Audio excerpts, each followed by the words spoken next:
So it was my sophomore year of high school at De La Salle, and lacrosse practice the week before the championship game. It was my first championship game ever, and I was really excited, and I was actually going to play, and I was really excited because normally sophomores don't play, so I was like, oh yeah, I can play.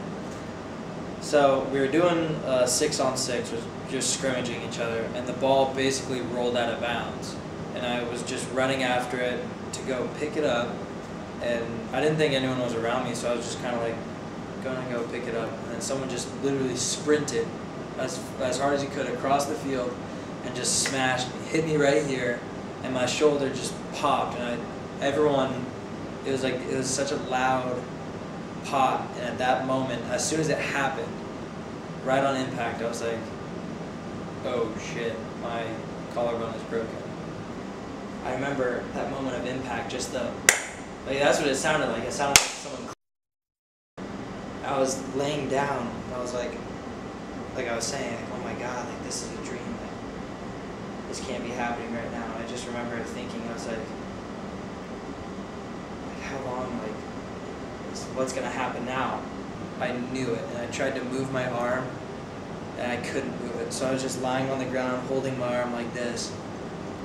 And my coach was just on the other side of the field, and he came running over. And run, I don't know, 50 yards doesn't take very long. But I remember sitting there, and I was like, hurry up, hurry up, hurry, like I need to get out of here, like, hurry up. I'm in excruciating pain, like, oh my god, this isn't happening.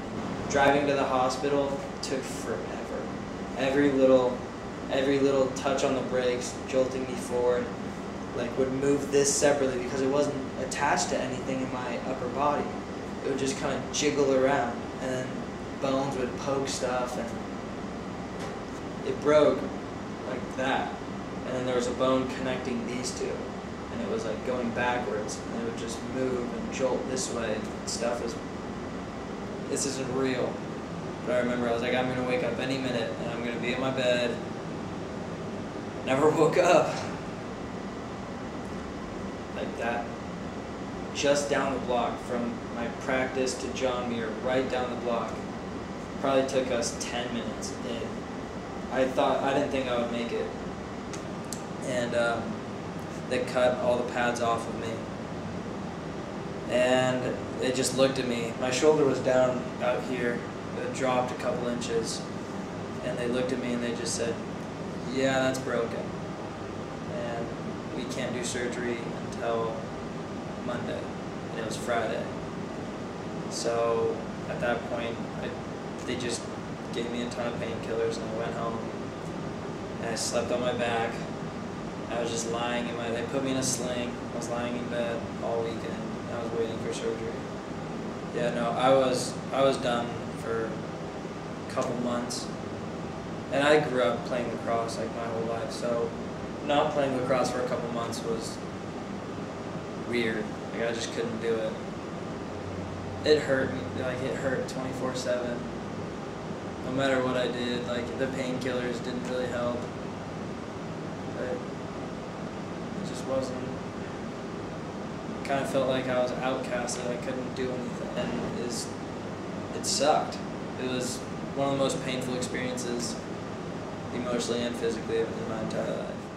Going into it, like before it happened, I was like, oh man, this sucks. Like for some reason, I felt like people weren't gonna like reach out and support. But right when I woke up from surgery, like I had so many text messages, and it was really uplifting.